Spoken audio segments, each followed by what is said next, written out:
नमस्कार विद्यार्थी मित्र हो, मी डॉक्टर NC पवार, अर्थशास्त्र विभाग प्रमुख, राव बहादूर नारायणराव बोरवके महाविद्यालय श्रीरामपूर. विद्यार्थी मित्रांनो, आज आपण कृषी पर्यावरण या घटकामधील भारतातील शेतीच्या बाबतीतील अलीकडील प्रवृत्ती यालाच आपण कल किंवा सद्यस्थिती असं देखील म्हणतो. आणि हा जो काही अलीकडच्या किंवा सद्य परिस्थितीमध्ये शेतीच्या प्रवृत्तीमध्ये जो काही बदल मोठ्या प्रमाणावरती झाला, त्यामध्ये आजच्या भागात आपण पीक रचना आणि तंत्रज्ञान या दोन बदलांचा प्रामुख्यानं विचार करणार आहोत. स्वातंत्र्योत्तर काळामध्ये सुरुवातीस भारतीय शेती ही मागासलेली आणि गुणात्मकदृष्ट्या पारंपरिक स्वरूपाची होती. मात्र शेती विकासाच्या ज्या काही योजना नियोजन काळामध्ये आणल्या, त्या संदर्भात अनेक प्रकारचे कार्यक्रम राबवले. उदाहरणार्थ जमीन सुधारणा कार्यक्रम असेल, पतपुरवठ्याच्या विविध सुविधा, पाणी पुरवठ्याच्या सोयी म्हणजेच जलसिंचनाच्या योजना, शेतमाल विक्री व्यवस्थेमध्ये सुधारणा, वाहतूक व दळणवळणाच्या सोयी सुविधा, यामुळे खऱ्या अर्थानं शेतीच्या विकासाला मदत झाली. परिणामी शेतीच्या पिकांची प्रवृत्ती बदलत गेली.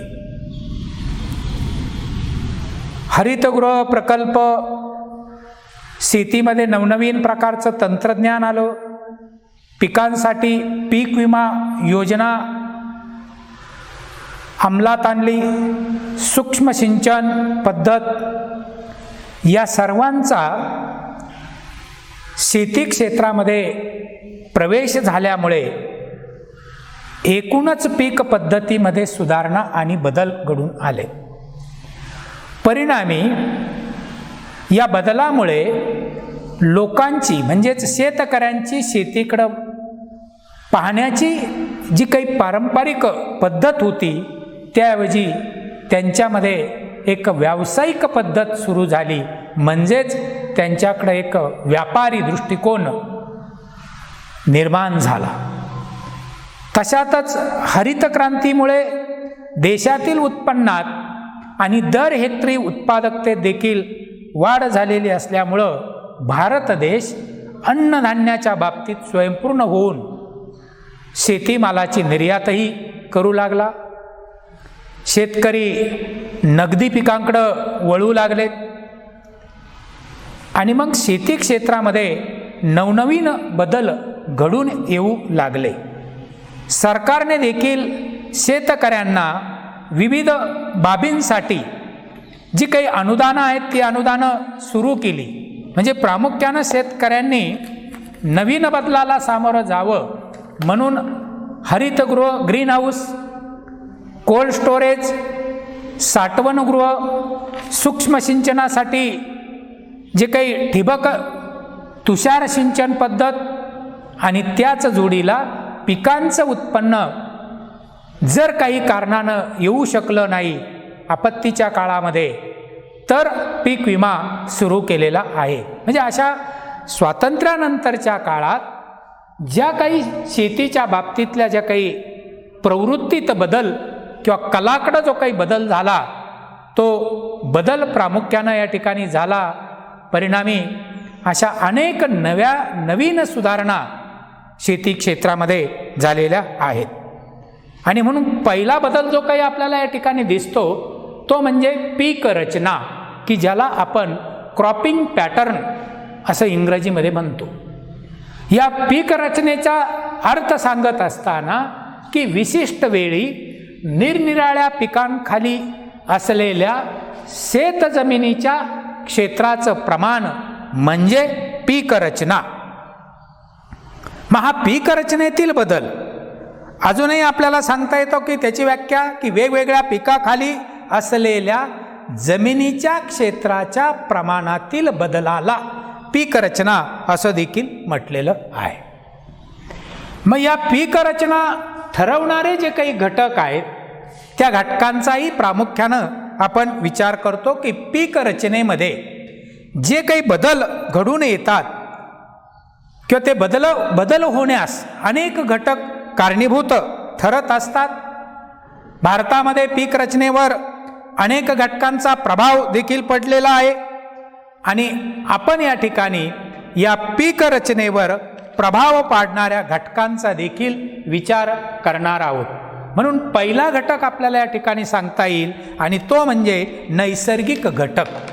की या नैसर्गिक घटकामध्ये विशिष्ट भागात असलेल्या वेगवेगळ्या भागामध्ये जमिनीची प्रत, त्या ठिकाणचं हवामान, त्या भागातला पावसाचं प्रमाण, अशा नैसर्गिक घटकांचा प्रभाव पीक रचनेवरती पडल्याचं दिसून येतं.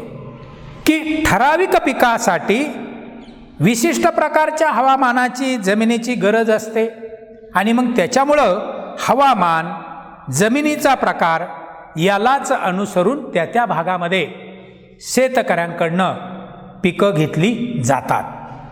भारतामध्ये वेगवेगळ्या राज्यात, प्रदेशामध्ये हवामान, जमिनीची प्रत, पावसाचं प्रमाण याच्यामध्ये विविधता पाहायला मिळते. की काही भागामध्ये, काही राज्यांमध्ये पावसाचं प्रमाण जास्त आहे, काही राज्यांमध्ये पावसाचं प्रमाण कमी आहे, असा एक असमतोल इथं दिसून येतो. जमिनीच्या मध्येही त्या ठिकाणी वेगवेगळ्या प्रकारची जमीन आपल्याला वेगवेगळ्या राज्यांमध्ये पाहायला मिळते. हवामानाचाही विचार जर केला तर वेगवेगळ्या राज्यामध्ये हवामानही वेगवेगळं आहे. इतकंच नाही तर एका राज्यामध्ये देखील अशा प्रकारचा इम्बॅलन्स दिसतो की काही ठिकाणी जमिनीची प्रत ही चांगल्या प्रकारची आहेत, काळी कसदार जमीन असते. काही ठिकाणी मुरमाड जी काही जमीन आपण म्हणतो किंवा जी काही रेताड जमीन असेल, ही जमीन त्या भागामध्ये दिसून येते. म्हणजे जमिनीची जी काही प्रत आहे किंवा प्रकार आहेत यामध्येही मोठा फरक दिसतो. जमिनीच्या प्रतीमध्ये फरक दिसतो. पावसाचं प्रमाणही असं कमी जास्त भागाभागामध्ये किंवा राज्यांमध्येही पाहायला मिळतं. हवामानातही त्या ठिकाणी फरक दिसून येतो आणि त्याच्यामुळं वेगवेगळ्या राज्यांमध्ये आणि प्रदेशांमध्ये पिकांच्या बाबतीमध्ये जर बघितलं तर विविधता आढळते. म्हणजेच वेगवेगळ्या राज्यांमध्ये त्या हवामानाला पोषक ठरेल किंवा त्या हवामानामध्ये योग्य पद्धतीची जी काही पिकं आहेत ती पिकं प्रामुख्यानं घेतली जातात. जमिनीची प्रत विचारात घेऊन त्या भागामधलं पीक घेतलं जातं. अशी एक विविधता पिकांच्या बाबतीत आपल्याला राज्यात, प्रदेशांमध्ये प्रामुख्यानं दिसून येते. मग हा नॅचरली जो काही बदल आहे, म्हणजे या नॅचरली किंवा नैसर्गिक बदलानुसार पीक रचनेत सुद्धा बदल झालेला दिसून येतो. म्हणजे काही पट्ट्यामध्ये जर बघितलं तर जिथं सिंचनाच्या सुविधा उपलब्ध आहेत त्या ठिकाणी जी काही नगदी पिकं आहेत ती नगदी पिकं घेतली जातात की ज्या पिकांना पाणी हे मोठ्या प्रमाणात लागतं ती पिकं त्या भागामध्ये घेतली जातात. आणि ज्या भागामध्ये अतिशय कमी पावसाचं प्रमाण आहे त्या ठिकाणी कोरडवाहू स्वरूपाची पिकं किंवा जिराईत पिकं प्रामुख्यानं घेतली जातात. मग हा पीक रचनेतला जो काही बदल आहे तो बदल सांगत असताना प्रामुख्यानं पीक रचनेवर नैसर्गिक घटकाचा परिणाम होतो हा पहिला मुद्दा या ठिकाणी आपल्याला सांगता येतो. दुसरा मुद्दा आहे तो म्हणजे की ऐतिहासिक घटक हाही आपल्याला की इतिहासाचा पीक रचनेवर प्रभाव पडल्याचं दिसून येतंय. म्हणजे भारतातील पीक रचना ठरवणारा एक महत्त्वाचा घटक म्हणजे कुळ पद्धती आपल्याला सांगता येईल. म्हणजे लहान शेतकरी आणि कुळं ही शेतामध्ये उत्पादन घेत असताना उपभोगासाठी आवश्यक असलेल्या शेतीमालाचं उत्पादन मोठ्या प्रमाणामध्ये ते घेताना दिसत आहेत. कारण त्यांच्याकडं कुळं किंवा लहान शेतकऱ्यांकडं आकारानं जे काही जमिनीचं धारण क्षेत्र आहे ते अत्यंत कमी आहे, छोटं आहे. आणि अशा लहान धारण क्षेत्रामध्ये त्यांच्या कुटुंबाचा चरितार्थ चालेल अशा पद्धतीची गरजेची असलेलं अन्नधान्याचं जे काही पीक असेल किंवा जो काही भाजीपाला असेल त्यांच्या कुटुंबाला लागेल एवढा अशा पद्धतीची पिकं त्या ठिकाणी घेतली जात आहेत. आणि मग त्याच्यामुळं एकूण लागवडीखालील जमिनीच्या क्षेत्रापैकी अन्नधान्याच्या पिकाखालील जमिनीचं क्षेत्र त्या ठिकाणी मोठं दिसून येतं की त्या भागामध्ये तिथल्या कुटुंबाला, त्या लहान शेतकऱ्यांच्या कुटुंबाला वर्षभर जेवढं अन्नधान्य लागतंय खाण्यासाठी तेवढं त्या छोट्या धारण क्षेत्रामध्ये पिकवलं जातं. आणि मग एकूणच अन्नधान्याच्या क्षेत्राचं प्रमाण या ठिकाणी मोठं दिसतं. थोडक्यात ऐतिहासिक घटकाचा देखील पीक रचनेवर परिणाम होतो.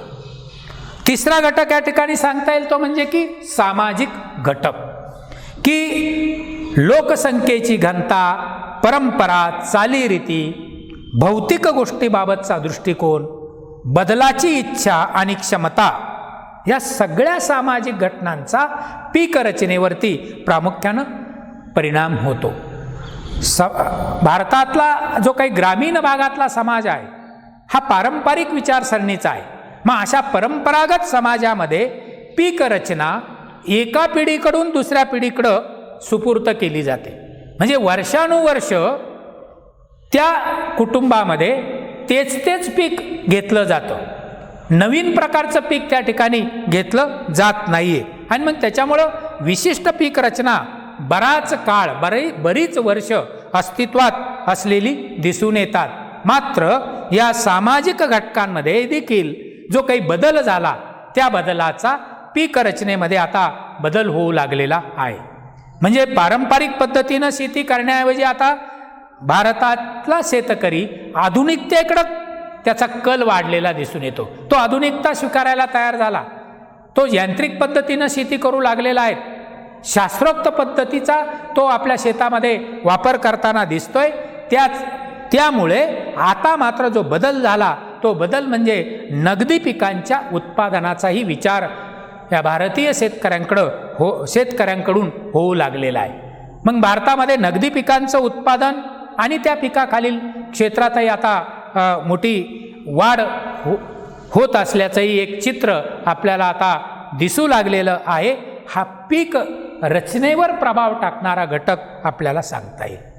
त्यानंतर आर्थिक घटक जो काय आहेत त्याचाही विचार जर केला तर किमती, उत्पन्न, धारण क्षेत्राचा आकार, कृषी साधन सामग्रीची उपलब्धता अशी जी काही आर्थिक घटक आहेत त्या घटकांचा पीक रचनेवर प्रभाव पडतो. की ज्या शेतीमालाला चांगली किंमत मिळते, चांगला भाव मिळतो अशा शेतमालाच्या उत्पादनातून शेतकऱ्याला चांगल्या प्रकारचं उत्पन्न त्या ठिकाणी मिळतं. आणि मग साहजिकच अशा शेतीमालाच्या उत्पादनामध्ये फायदा मिळत असल्या कारणामुळं त्या शेतीमालाचं किंवा त्या पिकांचं अधिक उत्पादन शेतकरी घेऊ लागलेला आहे. हा सुद्धा एक पीक रचनेतला बदल आपल्याला सांगता येतं.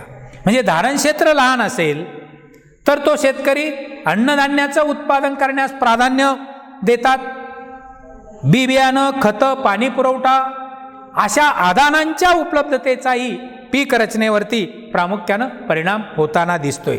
म्हणजे काही पिकांना, उदाहरणार्थ ऊसासारखं जे काही पीक आहे त्या पिकाला पाणी पुरवठ्याची जास्त गरज असते. आणि मग ज्या भागामध्ये पाणी असेल त्याच भागामध्ये ऊसाचं पीक घेतलं जातं आणि ज्या ठिकाणी पाण्याचं तुटवडा असेल त्या ठिकाणी मात्र ऊसाचं पीक घेतलं जात नाही. याचा देखील शेतकरी विचार करतोय. त्यानंतर प्रामुख्यानं की जे काही आर्थिक घटक म्हणून जर बी बियाणं खर्चिक असतील, महागडी असतील, खतं महागडी आहेत, पाणी पुरवठ्याच्या ज्या काही यंत्रणा किंवा ज्या काही पद्धती त्याला डेव्हलप करायच्या आहेत त्याही जर खर्चिक असतील तर तिथं मात्र तो अशा पद्धतीचं पीक घेणार नाही की ज्या पिकांना जादा खतं दिलीत, पाणी पुरवठा योग्य वेळी केला, त्याचबरोबर खतं त्या ठिकाणी बी बियाणं चांगल्या पद्धतीची वापरली तर पिकाचं उत्पादन वाढतं, ती पिकं तो शेतकरी घेऊ शकतो, परंतु कधीकधी आर्थिक सपोर्ट त्याला मिळत नसल्या कारणामुळं अशा प्रकारची पिकंसुद्धा तो घेत नाही. आणि मग साहजिकच पाणी पुरवठा मोठ्या प्रमाणावर जर उपलब्ध जर झाला तर अशी जी काही नगदी पिकं आहेत की ज्या पिकाला जास्तीचा पाणी पुरवठा लागतो अशी पिकं शेतकऱ्याकडनं घेतली जातात. म्हणजे आर्थिक घटकाचा देखील पीक रचनेवर परिणाम होतो असं देखील आपल्याला म्हणता येतं. आणि जी काही शासकीय धोरणं किंवा सरकारी धोरणं की प्रामुख्यानं सरकार कायदेशीर आणि प्रशासकीय स्वरूपाच्या उपाययोजना करून पीक रचनेवर प्रभाव पाडू शकतो. मग काय केलं जातं तर प्रामुख्यानं शेतकऱ्यांना लागणारी जी काही इनपुट्स आदानं आहेत, म्हणजे बी बियाणं, खतं, कीटकनाशकं, इतर प्रकारची शेती अवजारं, या आदानांचा पुरवठा अर्थसहाय्य या माध्यमातून सरकार विशिष्ट पिकांच्या उत्पादनाला प्रोत्साहन त्या ठिकाणी देऊ शकतं. आणि असं प्रोत्साहन जर शेतकऱ्यांना मिळालं तर अशा पिकाखालील क्षेत्रात वाढ होते. सरकार विशिष्ट पिकांबाबत हमी भाव जाहीर करून विशिष्ट शेतीमालाचं उत्पादन वाढवण्यासाठी देखील आता प्रेरणा देऊ लागलेला आहे. परिणामी अशा पिकाखालील क्षेत्रात वाढ होऊ लागली. म्हणजे हे जे काही 5 घटक आहे ते 5 घटक पीक रचना ठरवणारे घटक म्हणून आपल्याला सांगता येतात. त्यानंतर या पीक रचनेतील काही प्रमुख अशा प्रवृत्ती आहेत की भारतातील पीक रचनेतील प्रमुख प्रवृत्तींचा विचार जर केला तर पहिली अन्नधान्य पिकाखालील मोठं क्षेत्र जे काय आहेत त्याचा विचार या ठिकाणी करतो. 1951 नंतर म्हणजेच नियोजन काळातील पीक रचनेचं महत्त्वाचं वैशिष्ट्य म्हणजे अन्नधान्याच्या पिकाखाली असलेलं मोठं क्षेत्र. हे खरं तर पीक रचनेचं महत्त्वाचं वैशिष्ट्य आहे की स्वातंत्र्यानंतरच्या काळात अन्नधान्याच्या पिकाखालील क्षेत्र हे वाढत गेलं. 1950-51 मध्ये अन्नधान्याखालील किंवा अन्नधान्याच्या पिकाखाली असलेल्या जमिनीच्या क्षेत्राचं प्रमाण हे 74% होतं. पुढं नंतरच्या काळात त्यात वाढ होऊन 1980-81 मध्ये ते 80% त्याच्यात वाढ झाली. मात्र त्यानंतरच्या काळात म्हणजे 2009-10 मध्ये ते 63.9 म्हणजे 64% इतकं कमी झालेलं आहे. अन्नधान्याखालील जमिनीच्या क्षेत्रात सुरुवातीच्या काळात वाढीची प्रवृत्ती दिसत होती. आपण प्रवृत्ती बघतोय, कल बघतोय. आणि मग हा कल जर बघितला तर सुरुवातीच्या काळात अन्नधान्याखालील जमिनीच्या क्षेत्रात वाढ त्या ठिकाणी झालेली होती. मात्र 80-81 नंतरचा काळ जर बघितला तर हे अन्नधान्याखालील जमिनीच्या क्षेत्रामध्ये घटीची प्रवृत्ती प्रामुख्यानं आढळून येते. अगदी 2016-17 मध्ये एकूण अन्नधान्याच्या पिकाखालील क्षेत्र हे 128 दशलक्ष हेक्टर एवढं त्या ठिकाणी होतं. म्हणजे याचा अर्थ काय झालं तर याचा अर्थ त्याची जागा अन्नधान्याच्या लागवडीखालचं जे काही क्षेत्र होतं त्याच्याऐवजी आता शेतकरी त्या ठिकाणी इतर पिकांची लागवड करू लागलेला आहे. असं असलं तरी भारतामध्ये अन्नधान्य पिकाखालील जे काही क्षेत्र आहे ते अजूनही मोठंच असल्याचं दिसून येतं. कारण वाढत जाणाऱ्या लोकसंख्येला अन्नधान्य उपलब्ध करून द्यायचं आणि म्हणून त्याला मागणी असल्या कारणामुळं या ठिकाणी अन्नधान्याचं उत्पादनही मोठ्या प्रमाणात घेतलं जातं. परंतु नंतरचा काळ जर बघितला, कल किंवा प्रवृत्ती विचारात जर घेतली तर नगदी पिकाखालील क्षेत्रात देखील वाढ झालेली आहे. म्हणजे मगाशी उल्लेख केल्याप्रमाणे अन्नधान्याच्या व्यतिरिक्त असलेल्या पिकाखालील क्षेत्रात 1980-81 नंतरच्या काळात वाढ झाल्याचं दिसतं. की 1980-81 मध्ये जे काही अन्नधान्य बिगर अन्नधान्य पिकाखालील क्षेत्र हे 20% होतं 1980-81 मध्ये, ते 2009-10 मध्ये ते 20%वरनं 26.6% एवढी वाढ त्यामध्ये झाली. थोडक्यात बिगर अन्नधान्य पिकाखालील क्षेत्रात जी काही वाढ झाली ती वाढ होण्याचं कारण की 1981 नंतरच्या काळात नगदी पिकाखालील क्षेत्रात वाढ झालेली आहे. म्हणजे नगदी पीक पिकाचा विचार जर केला तर ऊस असेल, फळबागा असतील, तेलबिया असतील, कापूस, तंबाखू ही उदाहरणं आपल्याला देता येतील. कॅश क्रॉप्स त्याला म्हणतो आपण.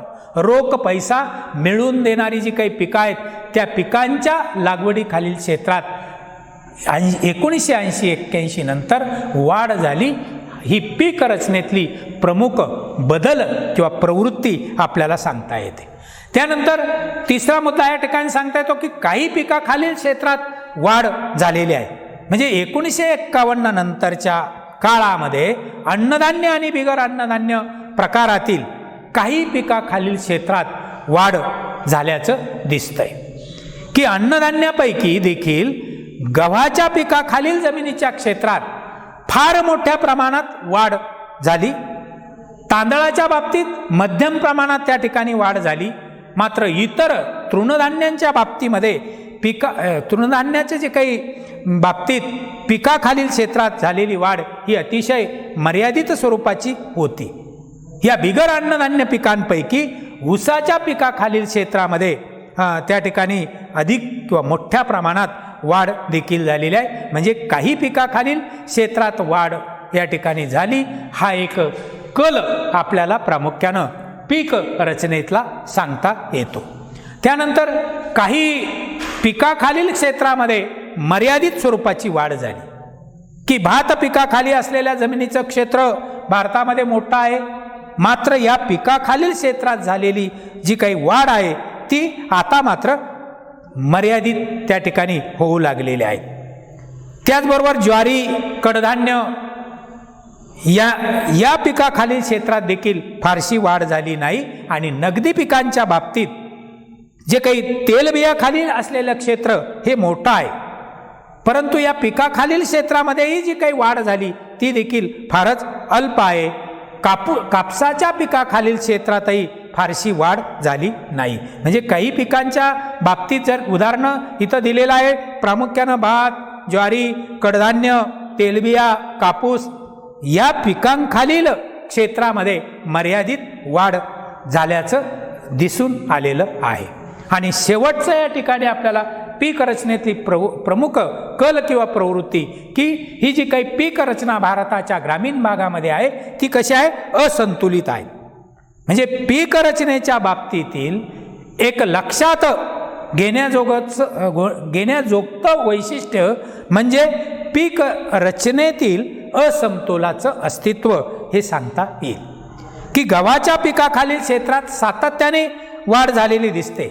मात्र त्याच्या तुलनेत ज्वारी, बाजरी, कडधान्य या पिकाखालील क्षेत्रात घट झालेले आहेत. आता गव्हाच्या पिकाखालील क्षेत्रात या ठिकाणी वाढ का झाली? तर गव्हाचं उत्पादन करणं शेतकऱ्यांच्या दृष्टीनं फायदेशीर ठरल्यानं या गव्हाच्या पिकाखालील क्षेत्रात वाढ झालेली दिसून येते. म्हणजे अशा पद्धतीनं की भारतातील पीक रचनेला प्रभावित करणारे जे काही घटक आहेत या घटकांचाही विचार आपण या ठिकाणी करत असताना की आता अलीकडच्या काळामध्ये प्रामुख्यानं सरकारी कृती आणि पीक पद्धतीचा आपण या ठिकाणी विचार करूया. की सरकारचा पीक पद्धतीवर नियम, कायदा आणि प्रशासनाच्या उपाययोजना यामुळं प्रभाव पडतो. की पिकांना लागणारी आदानं किंवा जे घटक आहेत त्या घटकांना सबसिडी दिली जाते. जलसिंचनाच्या सुविधा उपलब्ध करून दिल्या जातात किंवा सरकारच्या वतीनं बी बियाणांचा पुरवठा, खतं यांची सुविधा उपलब्ध करून दिली जाते. आणि तशा पद्धतीचं पीक शेतकरी घेऊ लागलेला आहे. की सरकार अवर्षण प्रवण भाग की जिथं पावसाचं प्रमाण कमी आहे, सातत्याने त्या भागाला दुष्काळाला सामोरं जावं लागतं, त्या ठिकाणी देखील सरकारकडनं सुविधा उपलब्ध करून दिल्या जातात. त्यामध्ये सर्वसाधारणपणे जलसिंचनाच्या अधिक सुविधा करून देणं, संस्थात्मक कर्ज पुरवठा उपलब्ध करून दिलं जातं, खतं उपलब्ध करून दिली जातात. त्याच्यामुळं देखील पीक रचनेत बदल होणं शक्य होतं. की शेतकऱ्यांचा माल बाजारापर्यंत जाण्यासाठी आता रस्ते होऊ लागलेले आहेत. त्याच्यामुळं विविध शेतीमाल हा बाजारापर्यंत पोचवला जाऊ लागला. त्यामुळं चांगल्यापैकी शेतकऱ्यांना भाव मिळू लागलेला आहे. मग शेतकरी या ठिकाणी बदलाला सामोरा गेला आता मात्र तेच पीक न घेता तो त्या ठिकाणी विविध प्रकारची पिकं घेऊ लागलेला दिसून येतो. तशातच की भारतातील शेतकरी नव्यानंच आता आपण बघतोय की फळबाग पिकांकडे वळलेले दिसून येतात. म्हणजे जसं की फळं, भाजीपाला, मसाले, फुलझाडं, नारळ इत्यादी.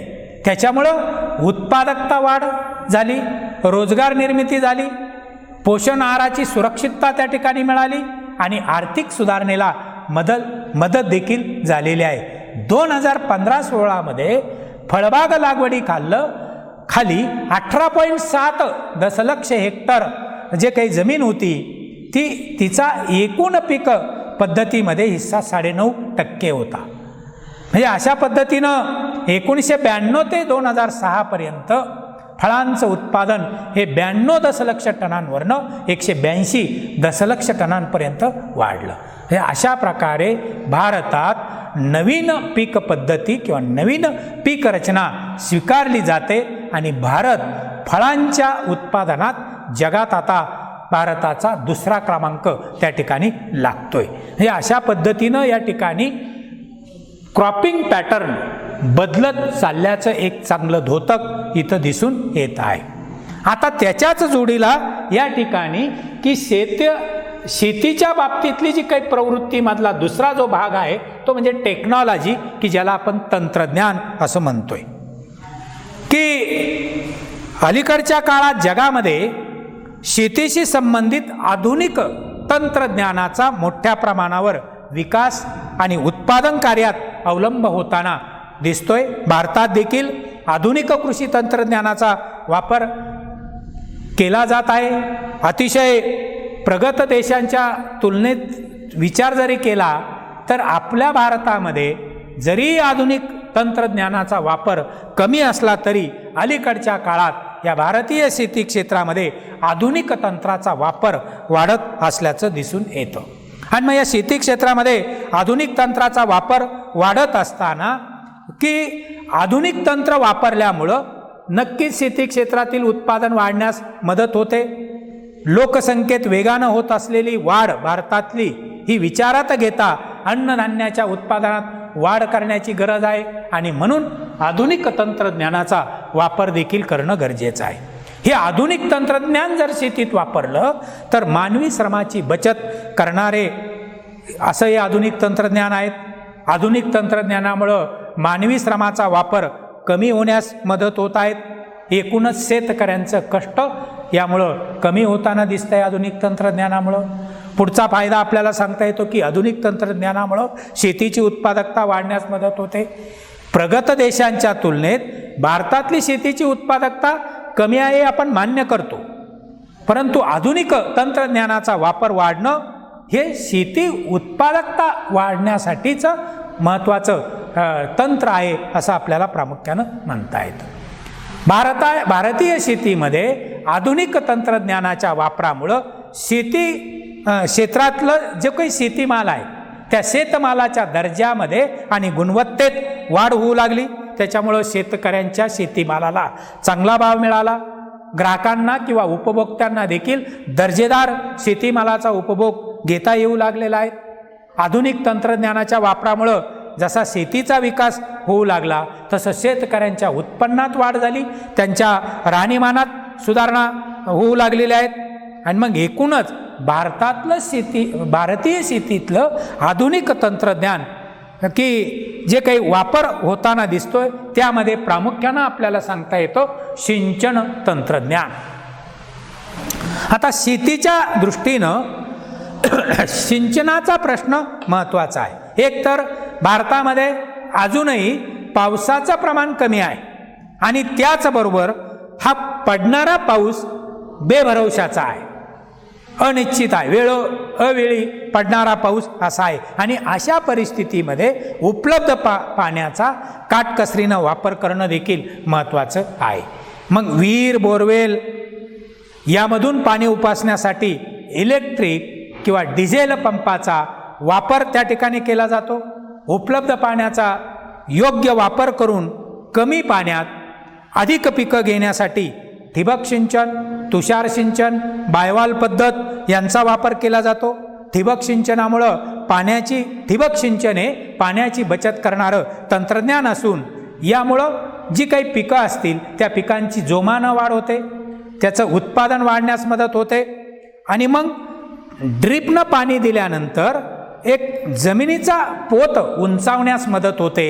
वनस्पतीच्या किंवा रोपाच्या मुळाशी प्लास्टिक पाईपमधून त्या ड्रिपनं हळूहळू आणि अगदी सातत्याने थेंबाथेंबानं पाणी दिलं जात असल्यामुळं पिकाची उत्पादकता वाढण्यास मदत होते. अशा प्रकारचं शेतीतील अलीकडच्या काळातला जो काही कल आहे तंत्रज्ञानाच्या बाबतीत जर बघितलं तर सिंचन तंत्रज्ञान हे आता विकसित होत असल्याचं प्रामुख्यानं दिसून येत आहे. त्यानंतर नंबर 2चा मुद्दा आहे की आता इन्फॉर्मेशन टेक्नॉलॉजी, माहिती तंत्रज्ञान, की आजचं युग हे माहिती तंत्रज्ञानाचं युग आहे. विज्ञानाची प्रगती जसजशी झाली त्याच्याबरोबर माहिती तंत्रज्ञान क्षेत्राची प्रगती होताना दिसते, होत आहेत. अलीकडच्या काळामध्ये विविध क्षेत्रात माहिती तंत्रज्ञानाचा वापर वाढत चाललेला आहे. तसाच तो शेती क्षेत्रातही वाढत आहे की या माहिती तंत्रज्ञानामुळं शेतकऱ्याला किंवा शेतकऱ्याची उत्पादकता वाढण्यास मदत झाली. विविध शेतीची उत्पादकता कशी वाढावी याबद्दलची माहिती या इन्फॉर्मेशन टेक्नॉलॉजीमुळं शेतकऱ्यांना सहजतेनं मिळू लागलेले आहे. याच जोडीला माहिती तंत्रज्ञान हवामानाचा अंदाज आणि त्यातील बदल समजण्यास शेतकऱ्यांना उपयोगी ठरतो. माहिती तंत्रज्ञानामुळं खतं, पाणी, कीटकनाशकं, बियाणं इत्यादींचा योग्य आणि पर्याप्त वापर करणं शक्य होत आहे. शेतमालाच्या ऑनलाईन व्यापारास माहिती तंत्रज्ञानाची आता मदत होऊ लागलेली आहे. म्हणजे अलीकडच्या काळात देशात इंटरनेटचा प्रसार हा झपाट्यानं होत असल्या कारणामुळं शेती क्षेत्रात देखील माहिती तंत्रज्ञानाचा अवलंब वाढत चालल्याचं दिसून येत आहे. त्यानंतर GPS तंत्रज्ञान जे काय आहेत की शेतकऱ्यांकडनं GPS तंत्रज्ञानाचा म्हणजे की ग्लोबल पोझिशनिंग सिस्टम टेक्नॉलॉजी याचा वापर हळूहळू वाढत आहे. अर्थात याचा वापर जे प्रगत शेतकरी आहेत तेच करताना आपल्याला दिसत आहेत. म्हणजे उदाहरण द्यायचं जर झालं तर ट्रॅक्टरला GPS डिव्हाइस जोडून मानवी श्रमाचा वापर न करता नांगरणी त्या ठिकाणी करता येते. म्हणजे नांगरणी, शेतीची मशागत करणं, पेरणी, पिकाला पाणी देणं, खताचा वापर, औषधाची फवारणी करणं या बाबतीत शेतकऱ्याकडनं GPS तंत्रज्ञानाचा वापर केला जाऊ लागलेला आहे. परिणामी शेतकऱ्यांना विविध बाबतीत वेळ वाचला, पैशाची बचत त्या ठिकाणी झाली. म्हणजे GPS तंत्रज्ञानाच्या वापरामुळं शेतकऱ्यांचा वेळ आणि पैसा वाचण्यास किंवा याची बचत झालेली आहे.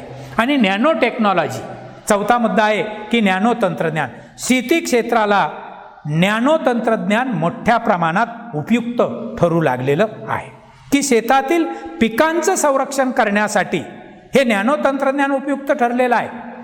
हे तंत्रज्ञान पिकाच्या वाढीवर लक्ष ठेवण्यास आणि पिकावरील रोगाचं निदान करण्यास उपयुक्त आता ठरू लागलेलं आहे. आणि त्या दृष्टिकोनातनं जे प्रगत शेतकरी आहेत तेही या नॅनो टेक्नॉलॉजीचा वापर करताना दिसत आहेत. इलेक्ट्रोस्कोपिंग सारखं तंत्र पिकाखालील जमिनीत खतं, कीटकनाशकं शोषून घेण्यास मदत करत आहेत. आणि मग अशी टेक्नॉलॉजी वनस्पती हार्मोन्स संप्रेरकांचा अभ्यास करण्यास देखील या टेक्नॉलॉजीचा वापर होऊ लागलेला आहे, ते उपयुक्त ठरू लागलेलं आहे. हे तंत्रज्ञान वनस्पती आणि नियमांचा अभ्यास करण्यास उपयुक्त ठरताना दिसत आहेत. नॅनो बारकोड्स आणि नॅनो प्रोसेसिंग हे शेती उत्पादनाच्या गुणवत्तेची देखरेख करण्यासाठी उपयुक्त ठरलेलं आहे. आणि त्याचबरोबर पिकावरील रोगजनक जो काही आणि व्हायरस शोधण्यास आणि ते मारण्यात कार्बन नॅनो ट्यूब्स उपयुक्त ठरलेले आहेत. म्हणजे एकंदरीतच शेती क्षेत्रामध्ये देखील भारताच्या शेती क्षेत्रामधील अलीकडच्या काळातला जो काही बदल आहे तो टेक्नॉलॉजीचा नॅनो तंत्रज्ञान या नॅनो तंत्रज्ञानानं देखील आता त्यातून मोठी भरारी मारल्याचं आपल्याला दिसून येत आहे. या ठिकाणी आजच्या या भागामध्ये आपण हे दोन की भारतातील शेतीच्या बाबतीतील अलीकडची जी काही सद्य स्थिती किंवा प्रवृत्ती किंवा कल आपण जो काही म्हणतो त्यामध्ये क्रॉपिंग पॅटर्न आणि टेक्नॉलॉजी या दोन उपघटकांचा प्रामुख्यानं आपण विचार केलेला आहे. धन्यवाद.